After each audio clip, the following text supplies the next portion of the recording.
Assalamualaikum warahmatullahi wabarakatuh. Yang saya hormati Bapak Dr. Putu Heri Gunawan, SSI, MSI, MSc, selaku dosen pembimbing saya. Perkenalkan, saya Aziza Rahmautika dengan NIM 1301220444 dari program studi S1 Informatika, Fakultas Informatika Telkom University. Pada kesempatan ini, saya akan memaparkan proposal penelitian saya yang berjudul Analisis Prediksi Stunting dengan metode Ensemble Learning berdasarkan faktor antropometri di Puskesmas Kalijambe. Penelitian ini bertujuan untuk membangun model prediksi status stunting berdasarkan data antropometri dengan pendekatan machine learning, khususnya metode Ensemble Learning yang diharapkan mampu meningkatkan akurasi dan klasifikasi status stunting. Berikut adalah susunan presentasi saya. Stunting merupakan permasalahan serius yang mencerminkan gangguan pertumbuhan dan akibat kekurangan gizi kronis dan berdampak pada perkembangan fisik kognitif serta sosial anak. Di Indonesia, prevalensi stunting masih tinggi yaitu sebesar 21,5% pada tahun 2023, jauh dari target 14% di tahun 2024. Dengan Provinsi Jawa Tengah menjadi salah satu wilayah dengan angka tertinggi. Faktor penyebab stunting sangat kompleks mulai dari gizi ibu selama kehamilan, sanitasi, hingga keterbatasan akses layanan kesehatan. Saat ini pengukuran antropometri masih menjadi metode utama deteksi dini stunting. Namun pendekatan ini bersifat manual dan subjektif. Tantangan di daerah seperti kurangnya SDM terlatih dan koordinasi lintas sektor turut menghambat aktivitas intervensi ini. Oleh karena itu diperlukan inovasi berbasis teknologi seperti big data dan machine learning untuk memprediksi risiko stunting secara lebih cepat, akurat, dan objektif. Ensemble learning menjadi metode yang potensial dalam meningkatkan akurasi prediksi dan dengan menggabungkan beberapa model seperti random forest dan XGBoost yang mampu menangani data kompleks dengan hasil yang andal. Penelitian ini bertujuan untuk mengembangkan sistem prediksi risiko stunting berbasis machine learning agar dapat digunakan oleh tenaga kesehatan dalam deteksi dini, intervensi gizi yang lebih tepat sasaran, serta mendukung upaya penurunan angka stunting secara nasional.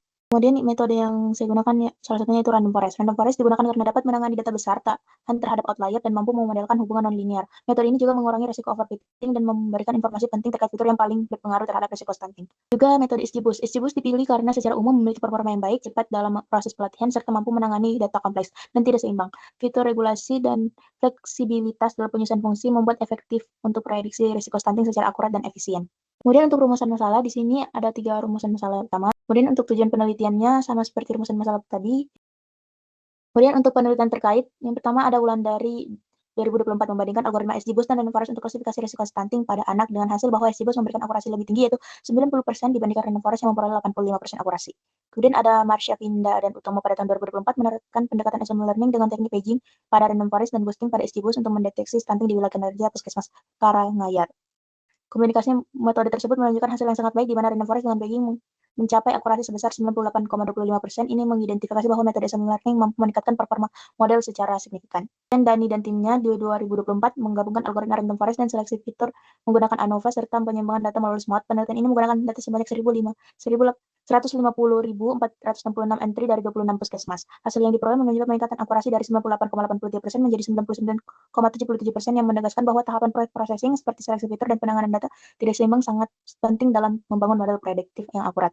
Kemudian penelitian oleh Kusna dan rekan-rekannya tahun 2024 menerapkan teknik grid search untuk melakukan tuning hyperparameter pada algoritma random forest dengan menggunakan data sebanyak 10.000 balita.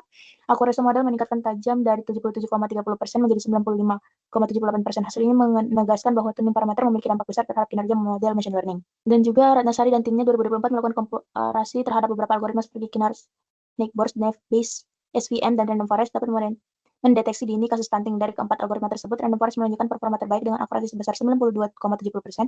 Ini menegaskan dominasi algoritma tersebut dalam tugas klasifikasi stunting. Secara umum, tinjauan dari berbagai penelitian menunjukkan bahwa metode Random Forest dan XGBoost konsisten memberikan hasil terbaik dalam klasifikasi status stunting.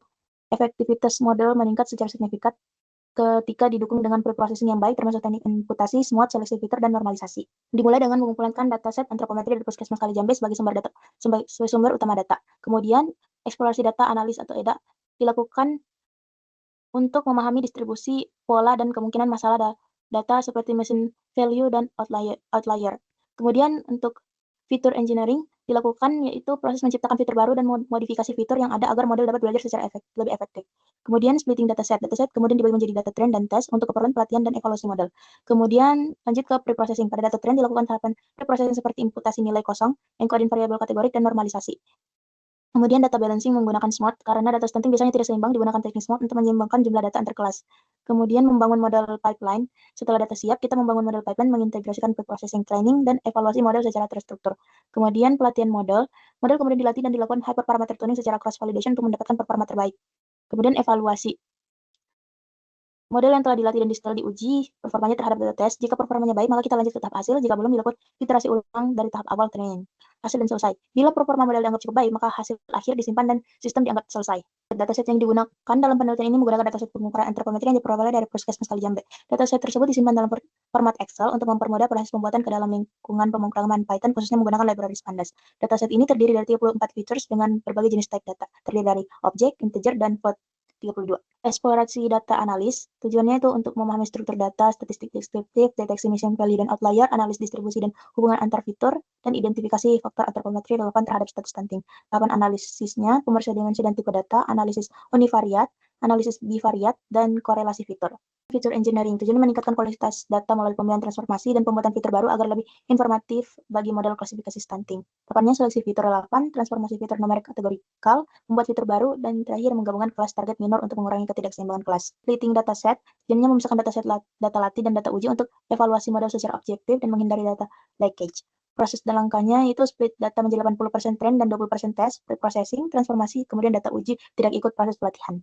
Dalam ini kita melihat alur lengkap dari pre-processing, dimulai dari dataset mentah yang masuk ke dalam kolom transformer. Di sini fitur-fitur dibagi menjadi 3 jenis, yaitu fitur numerik, fitur kategorikal dengan kardinalitas rendah, dan fitur kategorikal dengan kardinalitas tinggi. Setiap jenis fitur diproses berbeda. Misalnya fitur numerik akan melalui proses imputasi nilai yang hilang, transformasi seperti log atau square root, penambahan fitur polinomial hingga akhirnya dilakukan normalisasi. Sedangkan fitur kategorikal dengan kardinalitas rendah menggunakan one-hot encoding dan fitur dengan kardinalitas tinggi menggunakan ordinal encoding setelah imputasi. Setelah semua tahapan selesai, dataset akan menjadi bersih dan siap digunakan untuk pelatihan model. Buat missing values numerik.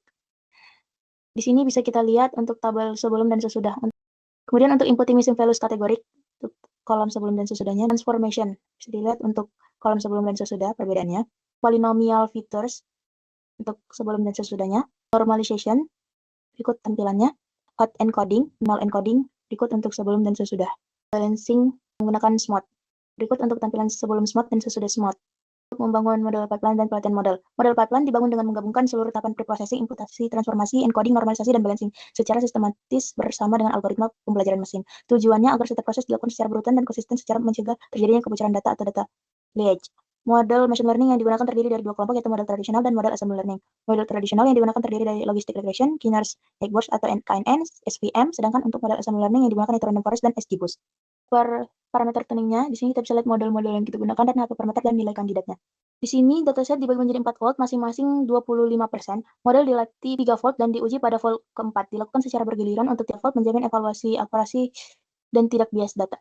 Performa model yang dilakukan untuk menilai sejauh mana model mampu mengklasifikasi status stunting anak secara akurat dan seimbang. Evaluasi dilakukan menggunakan berbagai metrik seperti akurasi, precision, recall, event score, dan confusion matrix.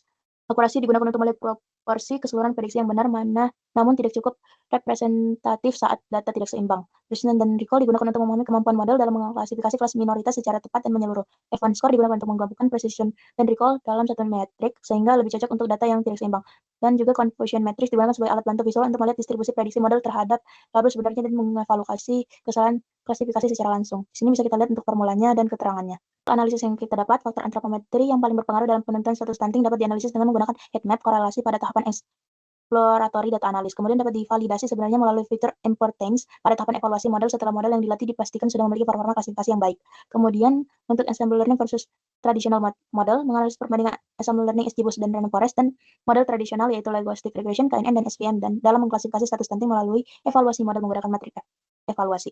Kemudian XGBoost dan random forest membandingkan kinerja antara dua jenis metode ensemble learning yaitu boosting dan bagging dalam mengklasifikasi status stunting melalui evaluasi model menggunakan matriks evaluasi. Sekian presentasi proposal penelitian saya. Assalamualaikum warahmatullahi wabarakatuh.